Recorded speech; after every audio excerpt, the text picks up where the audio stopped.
What's going on, everybody? Welcome back to the channel. It's your boy BT, and right there in that spot there, we're going to show you how to remove this fuel pump relay the easy way, because everyone says you got to just use brute force, but you don't actually have to do so, because there is a right way how to remove this, and we're going to show you how. All right, so in for the close-up, if you notice right there, there's like this little black plastic tab.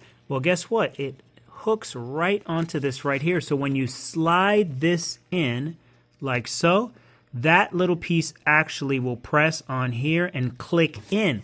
So the way that you remove it is you actually have to get you a flathead, and you're gonna pry it back until you can see that piece. Push back like so. When you push it back, go ahead and grab some pliers or so and grab on your relay and pull it up. You can kind of help use your flathead to kind of, wiggle and pry it up a little bit. But go ahead and grab some pliers and pull, and you should be able to get that relay right out of there with no issues. It's your boy BT. Thank you for checking out this video, and I'll catch you guys on the next one.